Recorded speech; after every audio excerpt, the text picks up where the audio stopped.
We rode the Hello Kitty Shinkansen in Osaka, and did you know of May of this year they're gonna stop running the train? My guess is they're probably gonna retheme it to something else, but I have no idea. We're just trying to get to Fukuoka, and we're like, might as well take the Hello Kitty Shinkansen. We were so stressed that we were gonna miss the train that we were booking it. We had to stop for a bento box before we got on the train because it's a 4-hour ride, but we were literally sweating. Like, it's been so cold in Japan, and we were just hurrying so fast that we were actually hot. I mean, it's kind of a big deal if you miss the train because the tickets are around $100. When we got onto the train, it was not what I expected at all. I was expecting everything to be Hello Kitty themed, everything like bright, pink, but mostly it was kind of plain. The only train car that was heavily Hello Kitty themed was train car 2, and even then, I didn't think it was that special. The floors were pink and that was about it. When we were booking our tickets, we actually wanted to stay in that car, but they weren't reserved seats. That kind of stressed us out because we're like, we want to make sure that we have a seat, so we bought a reserved seat farther down in car 5, and I'm so glad we did because in the Hello Kitty car, it was so hot in there, and it was like, there was heavy traffic in there, and then it was like the next cart was the gift shop, so just people were constantly going back and forth. We probably waited like a half an hour trying to get into the gift shop, but it was so hot and so crowded that we were like, I don't even know if this is worth it. We weren't gonna buy anything, I just wanted to see what they had. So eventually we were just like, it's not worth it, it's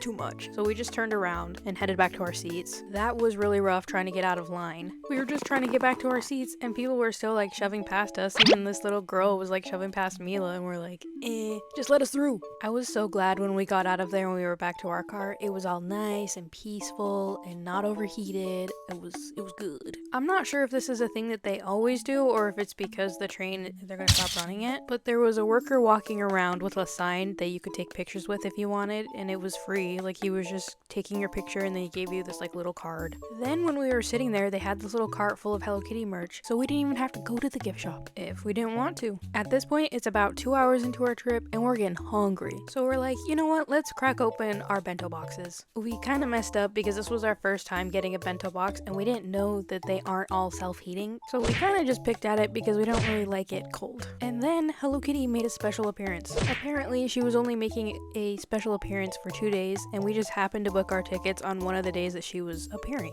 And she was only making her appearance on cars 4 through 6. So we're just lucky. And then one of the workers was handing out these letters from Hello Kitty and it was really cute, and I translated it to English if you want to read it. We made it to the hotel in Fukuoka. We ate complimentary curry that the hotel was offering. Then we passed out because we were so tired because we have a long journey ahead of us tomorrow too. Alright, thanks for watching, bye!